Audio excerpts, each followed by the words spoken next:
Thomas Flyer Model 464 passenger Runabout 1907. 60 horsepower, 522.7 cubic inches inline T-head 4-cylinder engine, 4-speed manual transmission, solid front and rear axles with semi-elliptical leaf springs and double chain drive, and 2-wheel mechanical drum brakes. Wheelbase, 116.5 inches. In 1907, the world watched with fascination as 5 Italian, Dutch, and French cars raced from Peking, now Beijing, to Paris, a contest won by the Italian Prince Scipione Borghese, driving an Italia. But while the Europeans had a head start in the industry, the American automobile was coming of age, so for 1908, the New York Times and the Parisian newspaper Le Matin teamed up to sponsor an encore contest from New York to Paris, by way of San Francisco, Vladivostok, and Moscow. 6 cars from 4 nations entered, a German Protos, a ZSD from Italy, and 3 French cars, a Didion Bouton, Motobloc, and César Norton. The lone American entry was a 1907 Model 36 Thomas Flyer, piloted by racing driver Montague Roberts and mechanic George Schuster. The contestants started their trek from New York's Times Square on February 12, 1908. Like the others, the Thomas had been outfitted for its journey. 6 fuel tanks together held 176 gallons of gasoline, and the car's 60 horsepower, 4-cylinder engine had been specially built. The chassis had been tested over rough terrain and reinforced where weak points were found. Transcontinental journeys in America were not new, both Winton and Packard had set records in 1903, but it was remarkable to undertake such a journey in winter. Consistently the leader across the United States, the Thomas reached San Francisco on March 24. It was intended that the cars go to Alaska and be driven over the frozen Bering Strait, but open water proved this to be impossible. Thus, cars were shipped to Japan for the remainder of the overland journey. Only the ZSD, the Protos, and the Thomas made it past Vladivostok. The Protos left the waypoint early but was soon overtaken by the Thomas, which came upon its adversary mired in mud. Thereupon, the American team undertook the humanitarian gesture of pulling the rival to dry ground, breaking some gear teeth in the process. The ZSD expired in Siberia, leaving the Protos and Thomas to duke it out across Asia and Europe in a dead heat.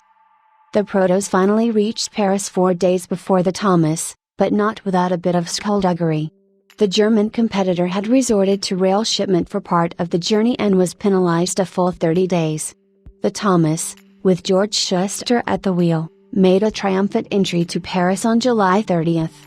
The result was great prestige for the American auto industry and kudos for Thomas in particular. Thus, the Thomas Flyer signifies the coming of age of the early American automobile industry.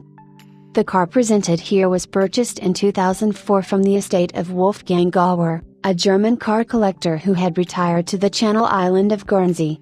Gauer had a deep passion for Thomas vehicles, as did other collector legends Bill Harrah and, of course, Harold Coker. Wolfgang searched the world for original Thomas vehicles and parts and meticulously assembled this 1907 vehicle to a very high standard, as evidenced by its numerous awards compiled from 2007 to 2009. The body was constructed for Wolfgang's restoration, but nearly all chassis components are of genuine Thomas design and construction.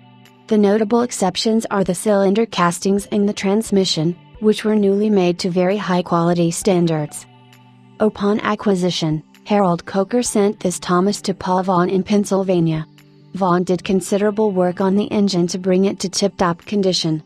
Following this work, it received an ACA National First Award, medallion number W20290, in 2007. It was invited to and shown at Amelia Island in 2009, where it was named People's Choice, and also at the former Concours d'Elegance of the Eastern United States and Pennsylvania. It subsequently achieved ACA Senior status. It has been featured in many magazine articles, significantly in Antique Automobile, the ACA periodical, in 2007. Painted in French gray, it has black and gold pinstriping.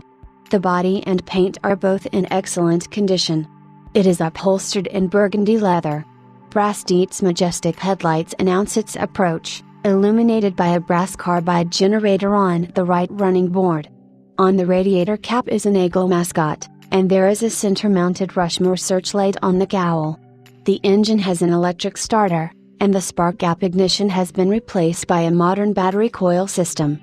3 rear-mounted spare tires and a 45-star American flag complete the period motif. It runs and drives very well. This car shares the same great heritage and bloodline as the famed Around the World Thomas. It is a very strong running, reliable car and is one of the best examples of American automobile production of the 20th century. What this car lacks in provenance, it makes up for in beauty and universal appeal.